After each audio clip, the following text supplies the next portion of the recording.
Good morning students, मेरा नाम है प्रतीक खंडेलवाल। मैं गवर्नमेंट पॉलिटेक्निक कॉलेज भरतपुर में मैकेनिकल डिपार्टमेंट में एज ए लेक्चरर वर्क कर रहा हूँ। हम लोग आपके जो सब्जेक्ट हैं मी 303 उसके वीडियो लेक्चर सीरीज़ पे वर्क कर रहे थे, जिसके अंदर लास्ट लेक्चर में हम बात कर रहे थे about the jet condensers. Jet condenser हमने देखा था क्या होता है, मिक्सिंग टाइप इन्हें क्यों बोलते हैं। देन हम इसका जो फर्दर क्लासिफिकेशन है उस पर हम लोग वर्क कर रहे थे, जिसमें था फर्स्ट था लो लेवल जेट कंडेंसर, अब नेक्स्ट था high level jet condenser and ejector type jet condenser. तो जो लो लेवल जेट कंडेंसर था वो मैंने आपको लास्ट लेक्चर में एक्सप्लेन किया था। आज हम के लेक्चर में हम बात करेंगे high level jet condenser and ejector type of jet condenser दोनों के बारे में। दोनों में क्या डिफरेंस है, या लो लेवल से कैसे ये बेटर है और कैसे ये ज़्यादा यूजेबल रहते हैं, कैसा इनका वर्किंग रहता है, क्या कंस्ट्रक्शन में डिफरेंस है, वो सारा आज हम आपको यहाँ पे डिस्कस करेंगे।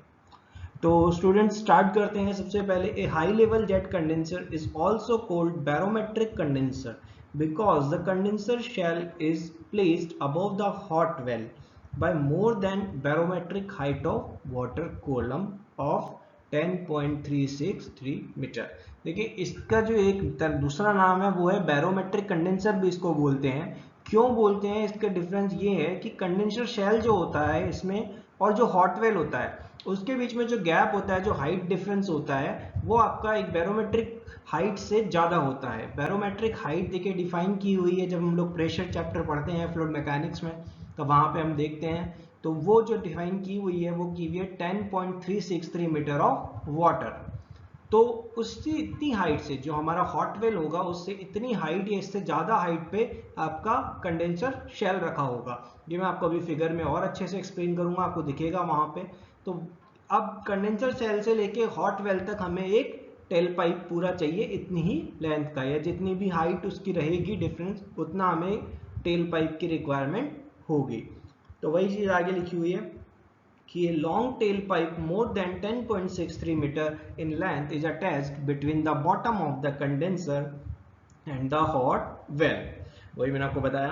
अब the pressure at the bottom of the pipe is equal to the atmospheric pressure। अब देखिए प्रेशर डिफरेंस की बात कर रहे हैं तो सबसे पहले जो बॉटम पे पाइप के जो बॉटम पे प्रेशर होगा वो आपका होगा कितना, एटमॉस्फेरिक प्रेशर। और जो ऊपर टॉप पे होगा, टॉप कहाँ पे कनेक्ट होगा उसका, कंडेंसर शेल में, तो वहां तो आपको पता है जो होगा वैक्यूम प्रेशर होगा, मींस एटमॉस्फेरिक से कम प्रेशर पे वो होगा। तो इसीलिए क्या होता है, it avoids the rise of water in the tell pipe and the water extraction pump is also not required. तो देखिए यहाँ पे क्या होता है, जो आपका वाटर एक्सट्रैक्शन पंप होता है जो वाटर को निकालने के लिए चाहिए होता है, कहाँ पे आप क्या करते हैं, कंडेंसर से जो कंडेंसेट होता है उसको आप एक्सट्रैक्ट इसमें हॉट वेल में आप डिस्चार्ज करते हैं। उसके लिए जो पंप की रिक्वायरमेंट होती है वो यहाँ पे आपको नहीं पड़ेगी।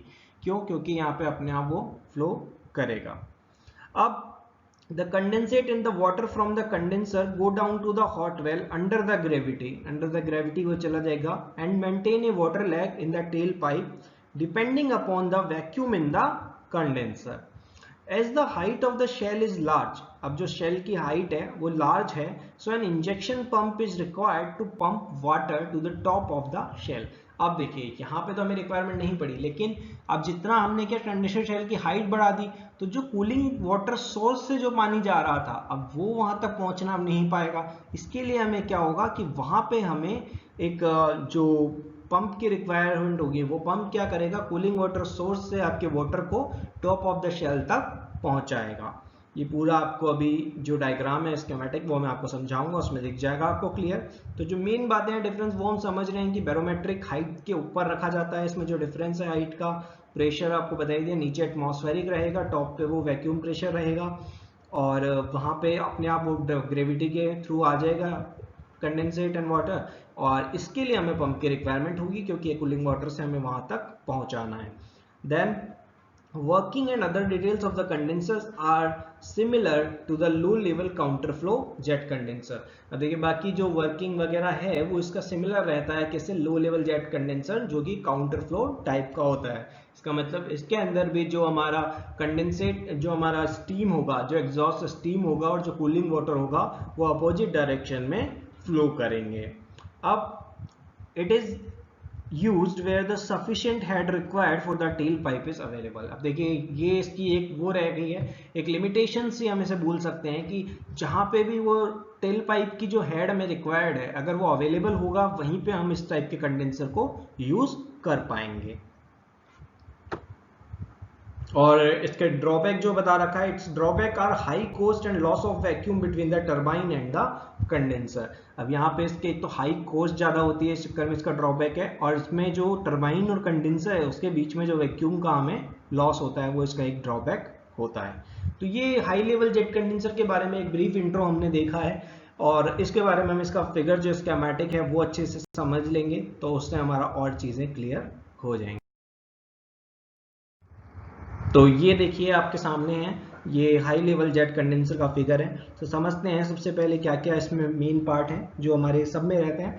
फर्स्ट ऑफ ऑल तो ये आपका रहेगा कंडेंसर शेल जो आपको दिख रहा है यहाँ पे। अब ये हमारा हॉट वेल है, हॉट वेल से ये टेल पाइप जो देखिए कितनी हाइट पे लगा रखा है कि मिनिमम हम लोग लेते हैं 10.363 मीटर ऑफ वाटर, जो कि है बैरोमेट्रिक हाइट से थोड़ा सा ज़्यादा है, तो उतना हम लोग यहाँ पे टेल पाइप लेते हैं। और वही चीज़ है, एग्जॉस्ट स्टीम टरबाइन से यहाँ से आ रही है इसके अंदर। उसके अलावा जो पाइप है, अब देखिए वही मैंने आपको बताया था कि जो कूलिंग वाटर सोर्स है, कूलिंग पॉइंट जिसे हम बोलते हैं, यहाँ से टॉप ऑफ द यहाँ तक लाने के लिए हमें एक पंप की रिक्वायरमेंट होगी जिसे हम बोलेंगे कूल्ड वाटर पंप या इंजेक्शन पंप। और ये ओवरफ्लो पाइप हमने आपको पहले भी समझाया था कि अगर कंडेंसेट अगर एक्स्ट्रा है, ज़्यादा है, तो हम उसे ओवरफ्लो पाइप की हेल्प से कूलिंग पॉइंट में ट्रांसफ़र करते हैं। तो मेन जो डिफरेंस था वो यही था कि हाइट का डिफरेंस था, यहाँ पे मिनिमम ऑफ बैरोमेट्रिक हाइट से ज़्यादा ये होगा, और जब यहाँ से ये आएगा तो आराम से आपका ये वर्क करता है। तो देख सकते हैं आप, एयर एक्सट्रैक्शन ऊपर से निकल रहा है, कंडेंसर शेल है, प्लेट्स लगी हुई हैं आपकी यहाँ पे, और इसमें भी देखिए एग्जॉस्ट स्टीम जो है नीचे से जा रही है, इसका मतलब वो ऊपर फ्लो करेगी और वाटर ऊपर से नीचे फ्लो करेगा। दिखा रखा है दोनों की डायरेक्शन, और ये क्या है, काउंटर फ्लो टाइप हो गया है, इसका मतलब दोनों की जो फ्लो डायरेक्शन है वो अपोजिट है। ठीक है स्टूडेंट्स, तो ये हमने आज देखा आपका हाई लेवल जेट कंडेंसर। अब हम जो थर्ड एंड लास्ट टाइप है इजेक्टर टाइप कंडेंसर, उसके बारे में बात करेंगे।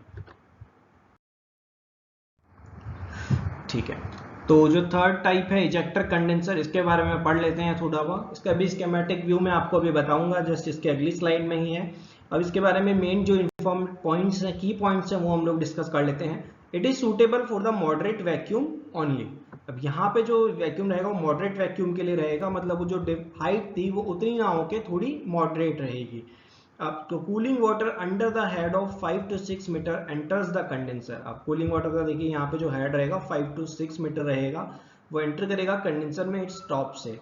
It is discharge through a series of convergent nozzle. अब यहाँ पे जो हमारा इसका जो कंस्ट्रक्शन है उसमें डिफरेंस है कि यहाँ पे हम लोग एक सीरीज ऑफ कन्वर्जेंट नोजल्स लगाते हैं, ठीक है, उसके बाद डाइवर्जेंट लगाते हैं, वो आपको मैं फिगर में आपको एक्सप्लेन करूंगा अच्छे से। तो उससे क्या होता है कि पोटेंशियल एनर्जी, अब नोजल हमने पढ़ा था, नोजल चैप्टर में भी करती क्या है, वो पोटेंशियल एनर्जी को जो आपकी काइनेटिक एनर्जी में वो कन्वर्ट कर देती है। इससे क्या होता है कि पार्शियल वैक्यूम क्रिएट हो जाता है यहाँ पे। अब एग्जॉस्ट स्टीम जो होगी वो कंडेंसर में एक नॉन रिटर्न वॉल्व के थ्रू होगी। अब जो एंट्री जो होगी एग्जॉस्ट स्टीम की, वहां पे हमने क्या कर रखा है, एक नॉन रिटर्न वॉल्व लगा रखा है। देखिए नाम से ही क्लियर है, नॉन रिटर्न वॉल्व, या आपने पढ़ा भी हो, नहीं तो मैं बता देता हूँ आपको। नॉन रिटर्न वॉल्व ऐसा होता है कि उसमें वन साइडेड फ्लो ही अलाउ होता है, उसमें रिटर्न फ्लो अलाउ नहीं होता है। तो ये क्यों लगाया है, इसका भी बेनिफिट मैं आपको बताऊंगा अभी। तो ये हमने समझा कि जो एग्जॉस्ट स्टीम आ रही है वो एक नॉन रिटर्न वॉल्व के थ्रू आ रही है, देन ये कंडेंस होती है मिक्स होके किससे, कूलिंग वाटर से, और जिससे फर्दर इस वैक्यूम यहाँ पे क्या होता है, क्रिएट होता है। The condensate after passing through the series of convergent nozzle. अब देखिए जब दो मिक्स हो गए हैं दोनों, तो जो कंडेंसेट था, जो स्टीम हमारी कंडेंस होके जो कंडेंसेट बना, वो कन्वर्जेंट नोजल से पास हुआ पहले, देन उसके बाद डाइवर्जेंट नोजल से पास होता है। तो वहां पे क्या होता है कि जब डाइवर्जेंट नोजल से पास होगा तो काइनेटिक एनर्जी जो होगी इसकी वापस कन्वर्ट किस में हो जाएगी, पोटेंशियल एनर्जी में। जब पोटेंशियल एनर्जी में कन्वर्ट हो जाएगी तो वो एक हायर प्रेशर पे हो जाएगा, डॉट ट्रांसफर एक प्रेशर से तो इससे क्या होगा कि वो अपने आप फोर्स्ड आउट हो जाएगा condensate to the hot well. अब देखिए हॉट वेल पे हमें पता है कि एटमॉस्फेरिक प्रेशर है। अब जब वहां पे डाइवर्जेंट नोजल्स की वजह से जब प्रेशर उसका बढ़ेगा, वापस उसकी पोटेंशियल एनर्जी उसमें आ जाएगी, तो क्या होगा कि वो अपने आप प्रेशर डिफरेंस की वजह से वो फ्लो हो जाएगा और अपने आप वो बाहर आ जाएगा। इसीलिए क्या होता है कि इस कंडेंसर में एयर एक्सट्रैक्शन पंप की रिक्वायरमेंट नहीं होती है, कंडेंसेट एक्सट्रैक्शन पंप की रिक्वायरमेंट नहीं होती है। अब नॉन रिटर्न वॉल्व की बात जो मैंने की थी वो बता देते हैं एक बार। नॉन रिटर्न वॉल्व जो होता है वो फिटेड होता है कहाँ पे, at the exhaust steam pipe to the condenser to prevent any rush of water from hot well to the turbine in the case of cooling water failure। देखिए क्या होगा कि अब एग्जॉस्ट स्टीम आ रही थी उधर टरबाइन से हमारे पास। अब उन्होंने नॉन रिटर्न वॉल्व क्यों लगाया कि अगर मान लीजिए हमारा कूलिंग वाटर यहाँ पे फेल हो जाता है तो उसकी वजह से क्या होता है, कूलिंग वाटर फेलियर की वजह से हमारा अगर मान लीजिए वो पानी जो है वो उस वॉल्व के थ्रू वापस चला जाए किसमें, टरबाइन में। अगर वो टरबाइन में चला गया तो वो जहाँ पे बहुत दिक्कत हो जाएगी। ये हमने पहले भी पढ़ा था लो लेवल में, ये हमारी प्रॉब्लम थी कि फ्लडिंग ऑफ टरबाइन वहां पे एक डिसएडवांटेज था। तो वो यहाँ पे नहीं होता है। क्यों? क्योंकि यहाँ पे हमने नॉन रिटर्न वॉल्व लगा रखा है, उसमें से आप वापस एंट्री, उसमें से एग्जिट हो ही नहीं सकता है, एक साइड की उसमें फ्लो होगा जो कि हमारा स्टीम फ्लो होगा। तो ये एक नॉन रिटर्न वॉल्व का यहाँ पे एक बेनिफिट हमें मिलता है। तो अब इस टाइप का भी हम लोग इसका स्कीमेटिक व्यू देखते हैं और समझते हैं क्या इसमें डिफरेंस है और कैसे ये वर्क। देखिए कूलिंग वाटर, अब ये आप पूरा फिगर देख पा रहे हैं इसका, जिसमें आप देखिए यहाँ पे कूलिंग वाटर हमने बताया आपको कि वो ऊपर से आएगा, टैंक से आएगा, यहाँ से आएगा, उसके बाद यहाँ से हमारा जो है एग्जॉस्ट स्टीम का एंट्री है और ये नॉन रिटर्न वॉल्व है हमारा। नॉन रिटर्न वॉल्व का मैंने आपको बताया कि ये ओनली इस साइड में फ्लो करेगा, ये अपोजिट साइड में फ्लो नहीं करता है। और ये यहाँ देखिए कन्वर्जिंग कोन्स, जिनको आप कन्वर्जिंग नोजल बोल रहे हैं, आप देख सकते हैं यहाँ पे ये कन्वर्जिंग है। यहाँ से क्या होगा कि आपकी जो काइनेटिक है वो पोटेंशियल एनर्जी है उसे आपको वो काइनेटिक एनर्जी में कन्वर्ट करेगा। देन उसके बाद जब यहाँ पे ये मिक्सअप होकर कंडेंसेट बनेगा, कंडेंसेट जब ये डाइवर्जिंग यहाँ से निकलेगा कौन से, तब क्या होगा वो वापस अपनी काइनेटिक एनर्जी को पोटेंशियल एनर्जी में चेंज करेगा, जिससे क्या होगा कि वो हाई प्रेशर पे यहाँ पे रहेगा और जो नीचे हमारा हॉट वेल है वो हमारा एटमॉस्फेरिक प्रेशर पे है। तो यहाँ पे जो रिमूवल होगा वो अपने आप हो जाएगा, जो फोर्स अपने आप वो बाहर आ जाएगा प्रेशर डिफरेंस की वजह से। इसके लिए हमें कोई कंडेंसेट एक्सट्रैक्शन पंप की रिक्वायरमेंट नहीं होती है। तो यही चीज थी हमारा इजेक्टर टाइप ऑफ कंडेंसर, नाम से ही क्लियर था आपको, और कुछ जो डिफरेंस था वो हमने देखा। तो आज हमने स्टूडेंट्स दो टाइप के कंडेंसर पढ़े हैं। ये दोनों टाइप के जो कंडेंसर है जेट कंडेंसर्स के ही टाइप है। आज जेट कंडेंसर का जो क्लासिफिकेशन था वो हमने कंप्लीट किया है। कितने तरह के मेन क्लासिफिकेशन थे जेट कंडेंसर के अंदर? 3 थे, low level jet condenser, high level jet condenser और इजेक्टर टाइप कंडेंसर। तो ये तीनों का खत्म हुआ। अब हम बात करेंगे नेक्स्ट लेक्चर में सरफेस कंडेंसर्स के बारे में। So thank you students for today.